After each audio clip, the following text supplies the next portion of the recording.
Imagine you finally wash up on the most perfect place you have ever seen. Soft white sand, warm air, fruit hanging on every branch. And someone there is waiting for you, someone far more than human, who wants only one thing in all the earth: for you to stay with her, always. And then, imagine spending the next 7 years sitting with your back to all of it, on a cold rock at the edge of the water, staring out at an empty horizon and weeping. This is the same man who blinded a giant that was eating his crew 2 at a time, who outlasted a witch, who threaded a 6-headed beast and a whirlpool in a single afternoon, who sailed to the very edge of everything to question the dead and came back. And none of it ever came as close to holding him for good as this one quiet little island did, because here there was no creature to fight, no storm to ride out, only kindness, only someone who loved him, and the one thing she held out to him over and over that almost any person alive would have seized without a second thought.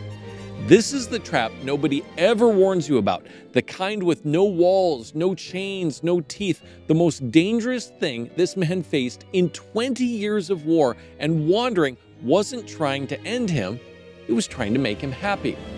Let me tell you this story from the Odyssey. When we left him last, he had just lost everything. His whole crew, every man who had followed him out of the smoke of Troy was gone, drowned in a single afternoon for eating cattle they had sworn never to touch. Odysseus lived only because he was the one man who didn't. I will not yield! And the sea carried him off alone, clinging to the broken keel of his own ship. For 9 days it carried him.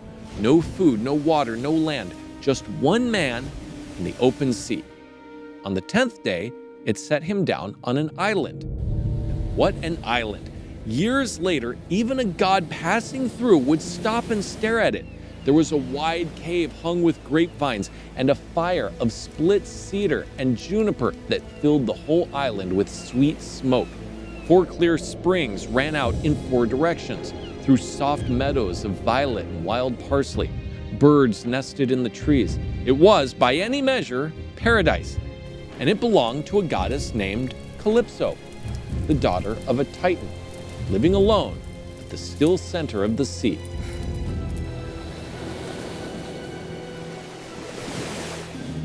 She found him half drowned on her shore. She took him in. She fed him and warmed him and brought him back to life.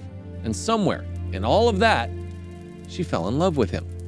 So she made him an offer, and it was not a small one. "Stay with me," she said. "Stay here on the island with me, and I will make you deathless. I will make you ageless. You will never grow old. You will never die. No more storms, no more war, no more grief. Just this forever. Be my husband, and I will give you the one thing every mortal who has ever lived has wanted and never gotten." She offered him the thing the gods keep for themselves, and he said no. But here's the cruel part. Saying no didn't get him off the island. There was no ship, no crew, no oar, no sail, no way across that much water. And there was a goddess who did not want to let him go. So he stayed. Not because he chose to, because he couldn't leave. 1 year, then 2, then 3. 7 years he was on that island, 7 years, and every day looked the same. By day, he walked down to the shore, to a cold gray rock at the edge of the water, and he sat there, and he looked out at the sea the way you'd stare at a locked door, his eyes wet, his chest aching for a home he could not reach. And by night, he went back up to the cave, and he lay down beside her, because she wished it. A willing goddess and a man who would have given anything to be somewhere else. The most beautiful prison ever built, and he was breaking inside it. Now you have to understand why this offer was so impossible, because at first it sounds like the easiest yes in the world. Never grow old, never die, who turns that down? But to a Greek, there was something worse than death. There was being forgotten.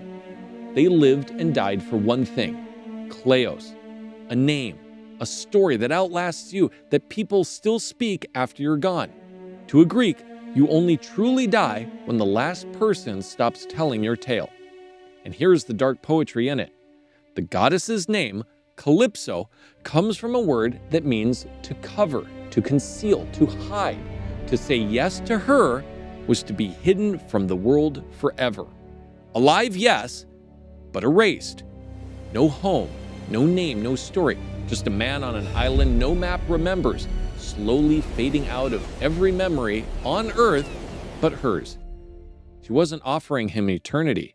She was offering to make him disappear. For 7 years, nothing changed. But far away on Mount Olympus, someone was watching.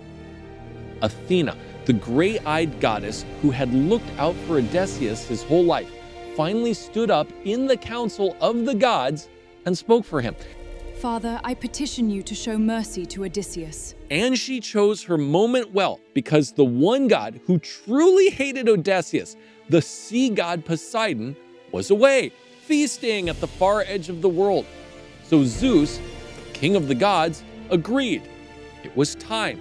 He called for his messenger, Hermes, and sent him skimming down over the waves to the island with a single command. Hermes found Calypso in her cave, and he gave it to her plainly. You must release Odysseus. It is the command of Zeus. Let the man go. It is not his fate to die here, far from everyone he loves. He is meant to see his own house again. So says Zeus. And Calypso, this is the part I love. She does not take it quietly. She turns on him. She is furious and she is heartbroken. And she says the thing out loud that has been true the whole time. And you are jealous. You take mortal women to your bed whenever you please, and no one says a word. But the moment one of us, a goddess, loves a mortal man, you cannot stand it. You tear him away. You cannot take him away from me. I will not let him go. I saved his life. I found him half dead on my shore. I loved him. I offered him the one thing not one of you will share, to never die. And still it wasn't enough. But no one defies Zeus, not even her. And so, with her heart breaking, she agrees to let him go. She walks down to the shore, to the rock where he sits, and she tells him, You are free. I won't keep you.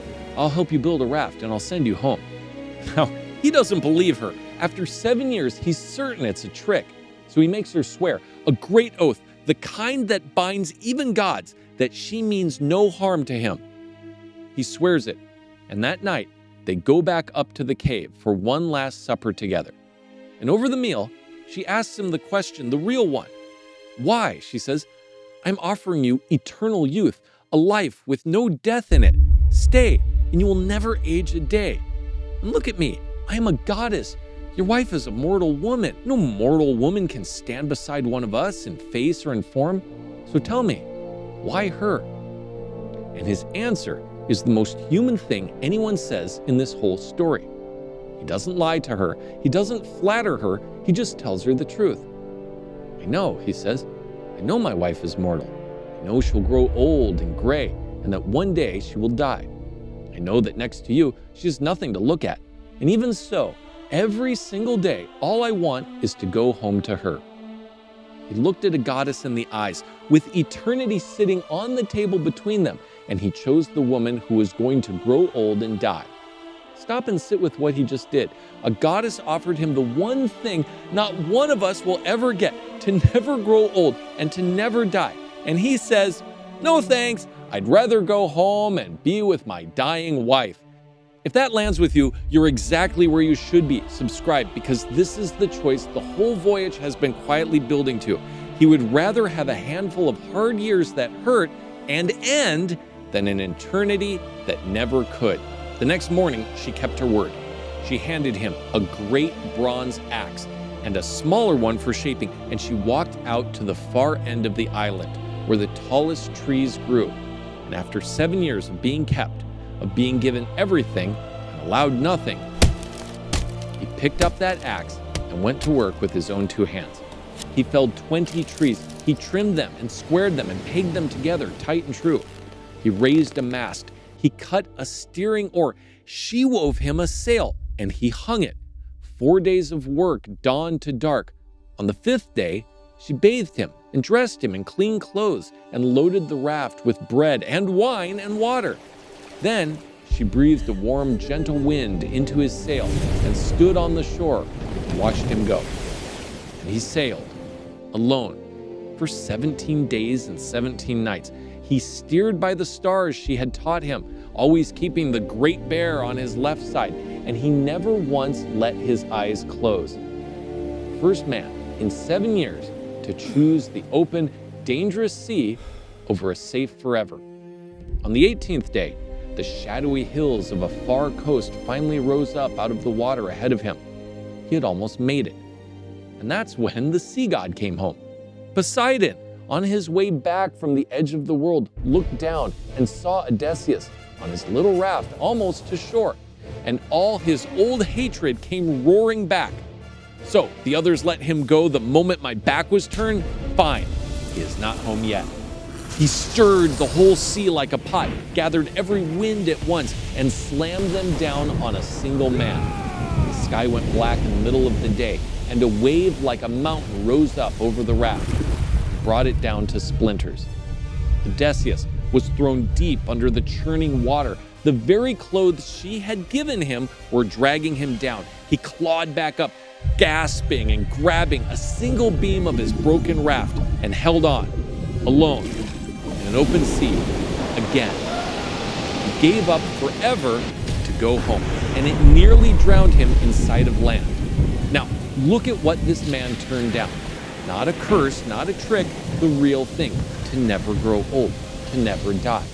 A perfect island, and a goddess who loved him, and all the time in the world, handed to him, free. And he wept on her shore and said no. And here is why. Not because the offer was a lie, because it was true. And that was the whole problem. A life where nothing can ever be lost is a life where nothing ever really counts. On that island, nothing could touch him. And so, nothing could mean anything either.